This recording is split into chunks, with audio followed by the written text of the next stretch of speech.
Boa noite a todos e a todas.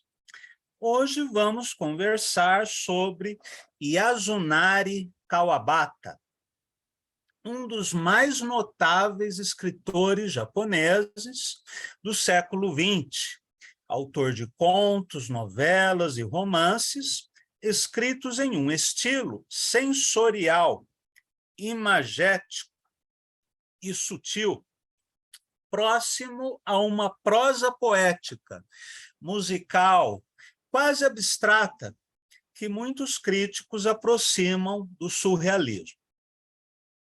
Esta é a tônica de romances como A Dançarina de Izu e Kyoto. Mas encontramos outro viés de uma sensualidade cruel, quase sarcástica, no romance A Casa das Belas Adormecidas, que se aproxima, pela temática, da prosa de seu contemporâneo, Junichiro Tanizaki, autor do Diário de um Velho Louco, que estudaremos na próxima semana. Os dois escritores, aliás, se afastam da narrativa realista ou romântica, de molde ocidental, bem como da ficção engajada, e buscam recuperar a tradição cultural japonesa, que desde o final da Segunda Guerra Mundial viu-se ameaçada pela crescente influência da cultura ocidental.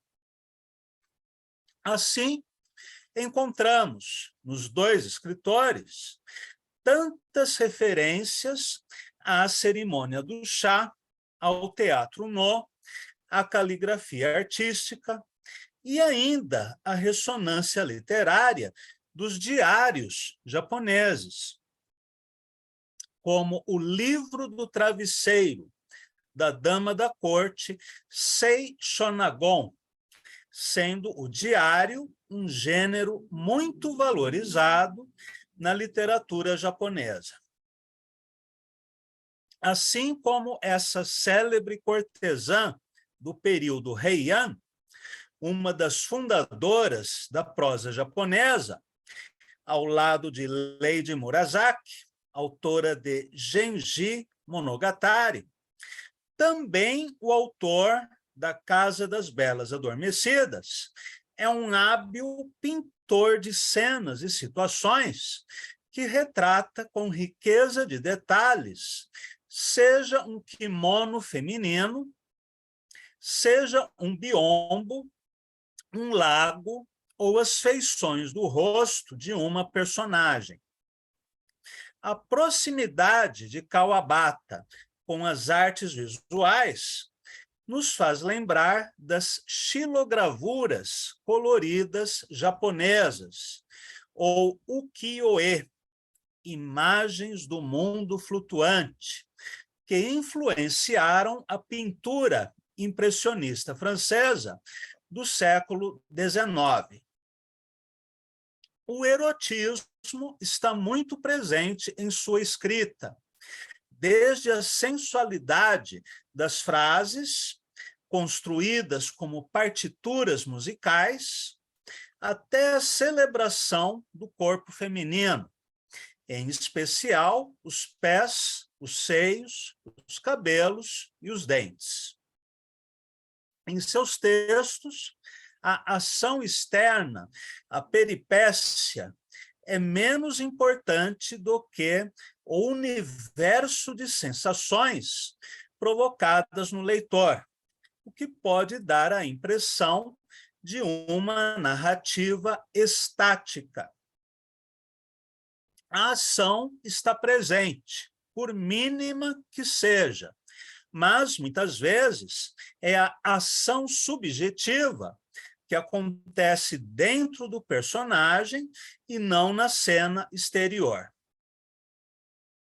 É o que acontece, por exemplo, no romance A Casa das Belas Adormecidas, publicado em 1961, que conforme escreve a tradutora do livro para o português, Meiko Shomon, é, abre aspas, mais opressiva e esotérica história escrita por Kawabata.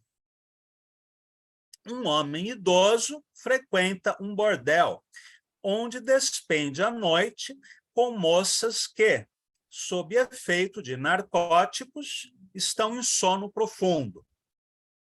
Desde o momento em que ele, Eguchi, ingressa nessa casa administrada por uma velha, até o clímax aterrador, quando uma moça morre enquanto dorme, a narrativa é pungente e profundamente envolvente. Mais uma vez, como o autor fizera em outras ocasiões, seu tema é o do culto ao belo e ao amor impossível. As moças são virgens e os visitantes proibidos de maculá-las. Fecha aspas, fim da citação. Numa paradoxal imagem de castidade e meretrício. O ato sexual não realizado pode ser encarado também como metáfora da impossibilidade do amor, reduzido à contemplação passiva, idealizada, quase devocional, mas sem a experiência da união mística dos santos. Toda a narrativa é permeada por esse erotismo incompleto, depressivo, em que toda excitação está condenada ao fracasso. O breve resumo apresentado na citação de Meiko Shomon coloca em evidência os temas centrais do romance, narrado em terceira pessoa. Em primeiro lugar, o culto à beleza, também essencial nos romances de Yukio Mishima. O protagonista, Eguchi, com 67 anos de idade, sabe que jamais poderá despertar um sentimento amoroso em alguma daquelas jovens adormecidas. Mas, para ele, é suficiente ver e tocar a nudez de seus corpos, em uma experiência estética, como se fosse a contemplação de uma obra de arte. Na página 39, por exemplo, nós lemos: a garota estava virada para o lado dele. Sua cabeça avançava ligeiramente para a frente e o tronco estava recuado. Com isso, na sombra do seu queixo, surgiu uma linha quase imperceptível, atravessando o pescoço delgado e juvenil. Os longos cabelos se espalhavam além do travesseiro.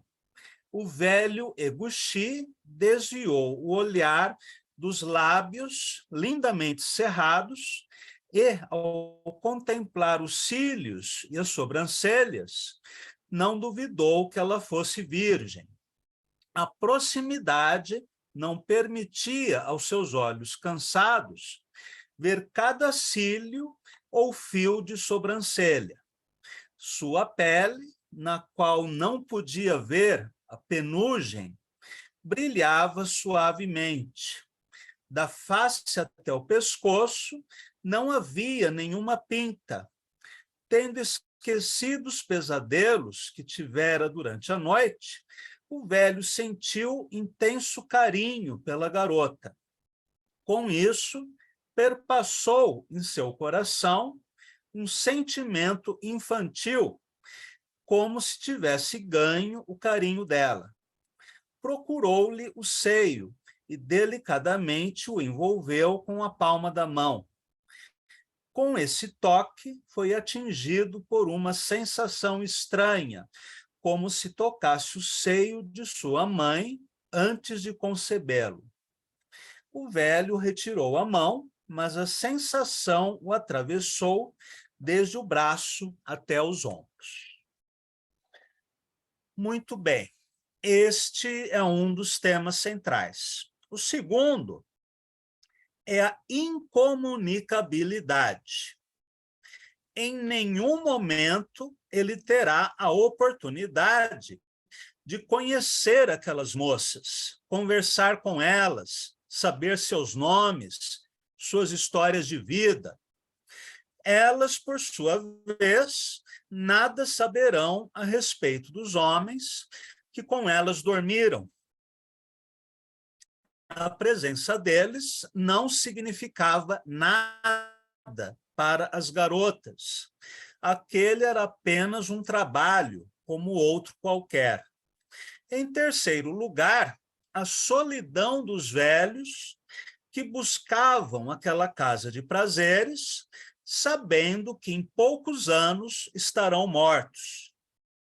Ou, como escreve Tami Ganan, abre aspas, a estalagem é um refúgio aos homens que recusam envelhecer, que buscam esquecer sua decadência, a aproximação da morte e a própria baixeza pelo rebaixamento, perdão,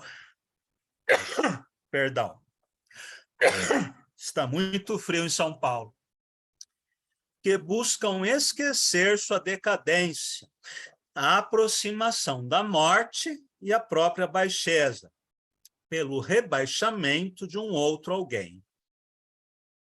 Na ausência de um narrador que julgue ou de um personagem que se oponha ao absurdo do que acontece naquela casa, o leitor fica muito próximo da perspectiva do protagonista como um cúmplice.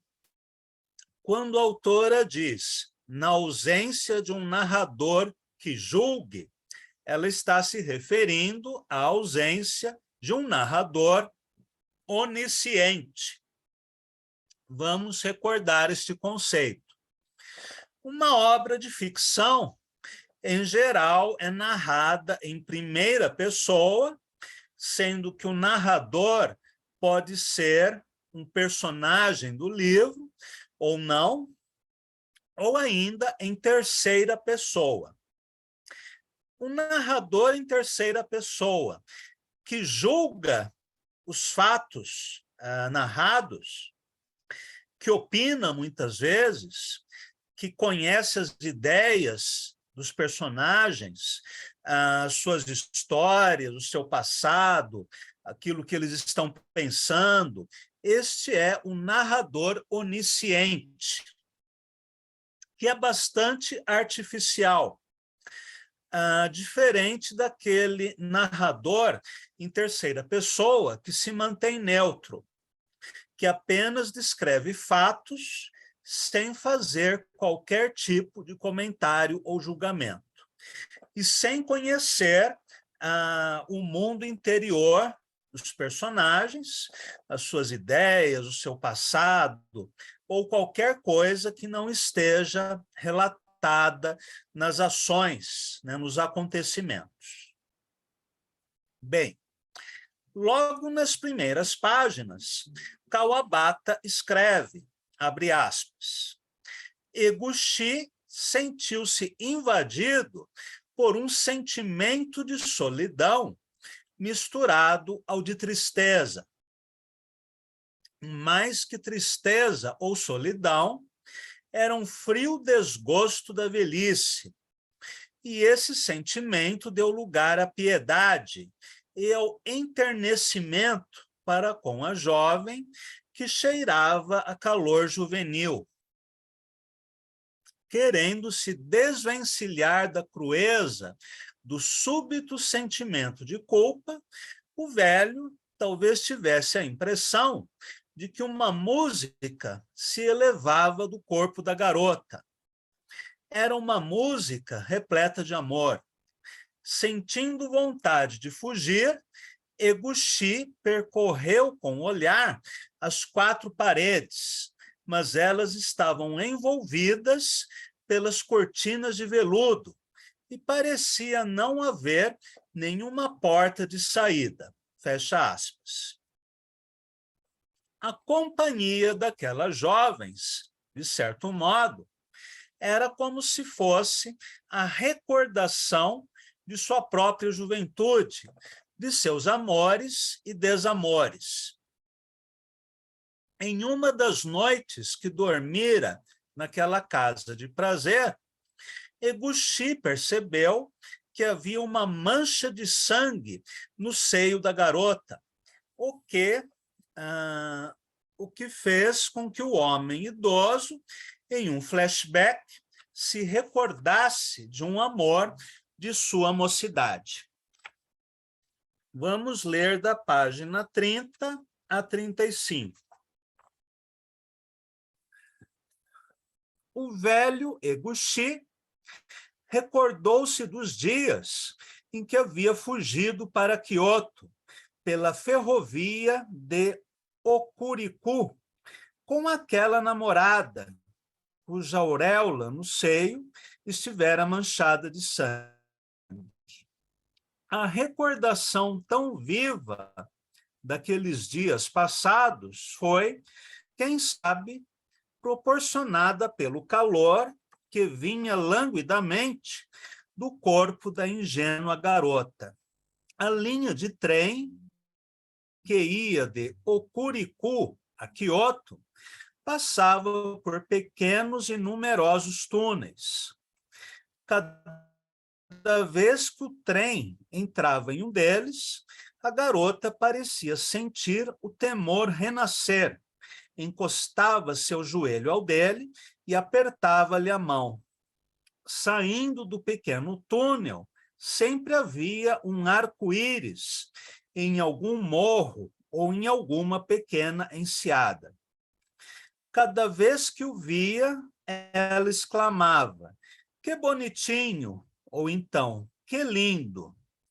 Procurava-os com os olhos à direita e à esquerda, todas as vezes que o trem saía do túnel, e quase sempre os achava, alguns quase indistintos, em cores muito claras. Mas ela acabou por pensar que o surgimento desses numerosos arco-íris era um mau presságio. Estariam nos perseguindo? Tenho o pressentimento de que vamos ser apanhados em Kyoto. Se me levarem de volta, nunca mais me deixarão sair de casa. Eguchi, que acabara de se formar na universidade e havia começado a trabalhar, não tinha recursos para se manter em Kyoto. E, se não encontrasse a saída no suicídio duplo dele e da garota, cedo ou tarde teria que retornar a Tóquio. O costume do suicídio duplo é algo que vem desde a Idade Média japonesa. Geralmente acontecia quando o namorado ou a namorada pertencia a uma classe social mais baixa. Por exemplo, se um samurai se apaixonasse por uma camponesa, a união entre eles seria impossível. Daí que uma das saídas para esse amor impossível era o suicídio em dupla, assim como havia o seppuku, o suicídio ritual dos samurais. No entanto, a visão dos pequenos arco-íris o havia feito imaginar a beleza daquela parte secreta da moça, e ele não conseguia afastá-la de sua mente. Vira num hotel, à margem de um rio, em Kanazawa, Era uma noite de neve, em finas partículas como pó. Tocado por sua beleza, o jovem Eguchi prendera a respiração, a ponto de sentir as lágrimas brotarem. Nas dezenas de anos que seguiram, nunca mais encontrou semelhante beleza em outras mulheres. Só agora compreendia melhor e passou a acreditar que a beleza daquela parte secreta era a beleza da alma da própria jovem. Embora quisesse rir dessa ideia como sendo apenas uma tolice, tornara-se uma verdade em que fluíam os desejos, e mesmo agora, na sua velhice, constituía forte e indelével recordação. De Kyoto, a garota fora levada de volta a Tóquio por um enviado da família, e pouco depois arranjaram um casamento para ela. Eu vou pular aqui algumas páginas.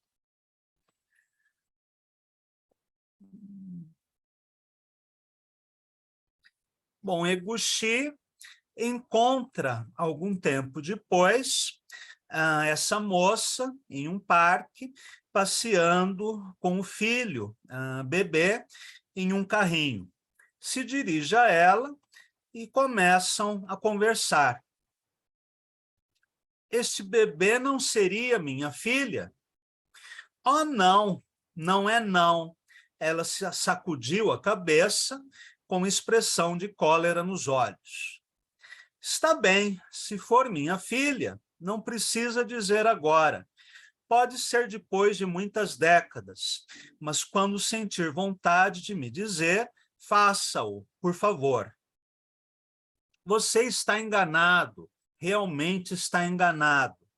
Não posso esquecer que o amei, mas, por favor, poupe esta criança dessa suspeita. Ela só terá aborrecimentos com isso. Está bem, Eguchi não insistiu para ver o rosto do bebê, mas demorou-se olhando as costas da mulher que se afastava. Depois de caminhar por algum tempo, ela se voltou para trás.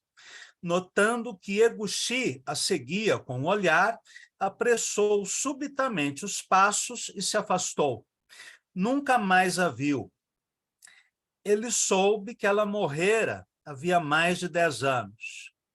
Com seus 67 anos, já perdera muitos parentes e conhecidos, mas a lembrança daquela garota conservou-se sempre jovem, condensada à touca branca do bebê, a beleza da parte secreta e ao sangue do bico do seio, que permaneciam nítidos. Bem, os sonhos de Eguchi, ao contrário das cenas de intenso lirismo de outras páginas do romance, expressam imagens oníricas macabras, perversas, que traduzem o seu aspecto mais sombrio, como se o protagonista estivesse em uma jornada subjetiva que trouxesse à tona os seus medos, angústias e ressentimentos, na forma de pesadelos. Por exemplo, nestas páginas. E o velho Eguchi sonhou.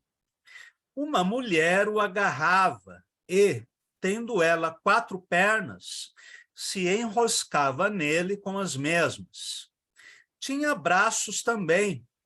Quando acordou, ainda confuso, embora achasse aquelas 4 pernas extraordinárias, elas não lhe pareciam medonhas, e permaneceu em seu corpo uma perturbação muito mais forte do que aquela provocada por 2 pernas reais.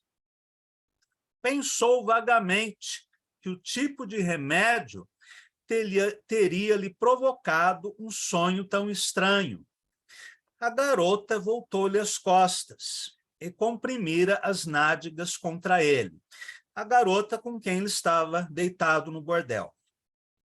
A garota voltou-lhe as costas e comprimira as nádegas contra ele. Eguchi, porém, apiedou-se dela, que, em vez de afastar dele as nádegas, removeu a cabeça para o outro lado. Com a doce sensação de estar entre o sonho e a realidade, mergulhou os dedos por entre os longos cabelos espalhados da garota, como que para penteá-los, e novamente adormeceu. Então teve um segundo sonho, repugnante ao extremo. Na sala do parto de um hospital, sua filha dera à luz um bebê mal formado. Que tipo de má formação era, o velho não se lembrou ao acordar. Não se lembrou porque talvez não desejasse lembrar. De qualquer forma, era uma má formação assustadora. O bebê foi imediatamente retirado da vista da mãe. Em seguida, atrás da cortina branca da sala de parto, a mãe da criança, que dele tinha se aproximado, retalhava o bebê. Era para jogá-lo fora. Um médico de avental branco, amigo de Eguchi, estava em pé a seu lado. Também Eguchi estava ali assistindo a cena. Angustiado pelo pesadelo, dessa vez acordou por completo. Assustou-se ao notar o veludo carmesim que o rodeava por todos os lados. Cobriu o rosto com as mãos e massageou a fronte. Que pesadelo! Não teria razão para suspeitar que o sonífero que lhe fora dado escondia algum poder mágico? Teria sido, talvez, por ter buscado volúpias perversas que lhe viessem sonhos perversos? Não sabia qual das três filhas aparecera no sonho, mas não queria pensar qual delas tinha sido. Todas as três deram à luz filhos perfeitamente formados. Mas no final da página, alguém pergunta: você também está tendo pesadelos? E o velho Eguchi mergulhou rapidamente no abismo do sono profundo. Bem, entre os receios de Eguchi, o mais evidente é a proximidade da morte. E deitar-se ao lado de uma jovem nua, adormecida, era como uma fantasia, ao mesmo tempo, mórbida e prazerosa, para alguém que já estava próximo da barca de Caronte. Como escreve Kawabata, aspas, haveria algum velho que desejasse em segredo dormir um sono eterno ao lado da garota adormecida? Parecia que no corpo jovem da menina havia algo de triste que suscitava a intenção da morte no coração de um velho. Dormir como um morto, ao lado de uma garota que dormia como uma morta. A ideia lhe atraía. Além da fantasia que relacionava sexo e morte, Kawabata apresenta outro aspecto na insólita relação daqueles homens idosos com as jovens adormecidas. O arrependimento e o sentimento de culpa, ávidos pela compaixão de Buda, desejosos da redenção espiritual. Escreve Kawabata. Seriam as belas adormecidas uma espécie de Buda? E, além de tudo, um Buda vivo? A pele e o cheiro jovem das garotas seriam, então, o perdão e o consolo desses pobres velhotes. Há histórias de prostitutas ou cortesãs que se revelaram, na realidade, reencarnações da divindade, tomando suavemente nas mãos os cabelos trançados da garota. O velho Eguchi procurou alcançar a serenidade de espírito ao confessar a si próprio os seus pecados e depravações do passado. A peripécia final do romance, porém, não traz o perdão nem a salvação para Eguchi. Vamos ler alguns trechos do 5º e último capítulo do romance. É uma pena dar esse spoiler para vocês, mas isso não impede que vocês leiam o romance na íntegra. Muito bem.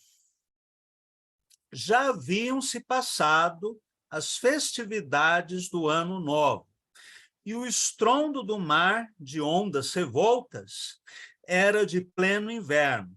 Na terra, o vento quase não se fazia sentir. Vejam só, numa noite tão fria, seja bem-vindo a mulher da casa das belas adormecidas, abriu o cadeado do portão para recebê-lo. Vim porque sentia frio, disse Ediguchi. Numa noite tão fria, se pudesse me aquecer no calor do corpo de uma jovem e morrer de repente, seria a suprema felicidade para este velho.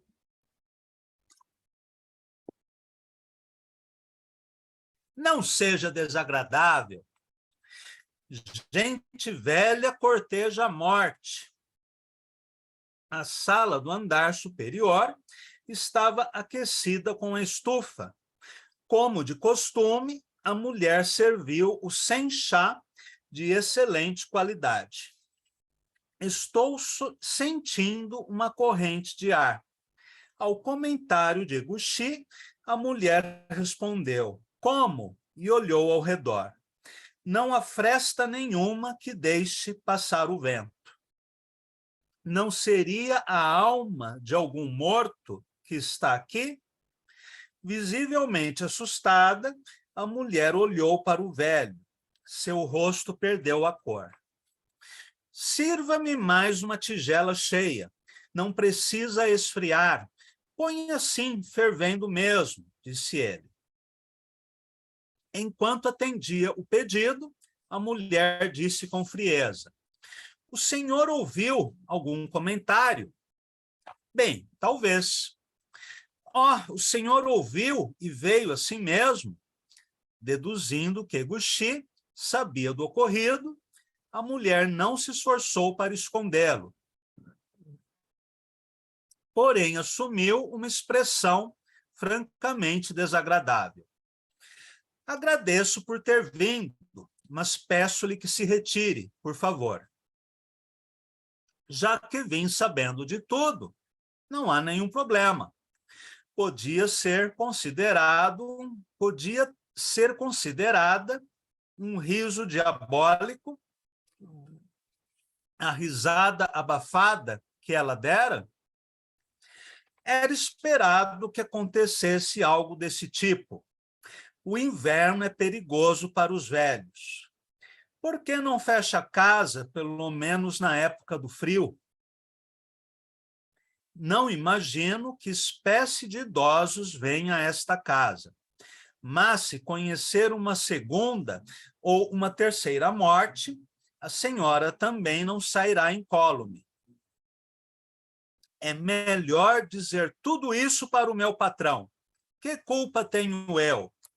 O rosto da mulher ficou ainda mais pálido. Culpa tem.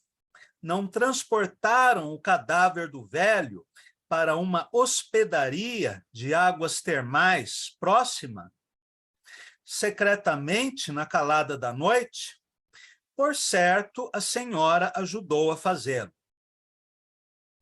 Como se segurasse os joelhos com as mãos, A mulher ficou rígida. Foi para manter a honra daquele velho senhor, refutou ela. Honra? Os mortos também têm honra? O certo é que vocês têm que manter as aparências, talvez mais pelos familiares do que pelo velho que morreu. Tudo não passa de futilidade, mas essas tais termas e esta casa pertencem ao mesmo proprietário? A mulher não respondeu. Os jornais não revelaram que o velho foi encontrado morto nesta casa, ao lado de uma garota nua? Se eu fosse ele, preferia que não me levassem lá para fora, mas que me deixassem como estivesse, pois me sentiria mais feliz. Tinham de fazer autópsia e investigações, e, como os serviços desta casa são um pouco fora do comum, isso poderia causar aborrecimentos para nossos clientes. Tem as meninas que atendem também. As garotas continuam dormindo sem saber que o velho havia morrido? Mesmo que o moribundo tivesse se debatido um pouco, ela não tinha como acordar, não é mesmo? Sim, quanto a isso. Mas, se deixássemos vir a público que o velho senhor faleceu aqui, então teríamos de esconder a garota em algum lugar. E, assim mesmo, acabariam descobrindo, de alguma forma, que havia uma mulher com ele.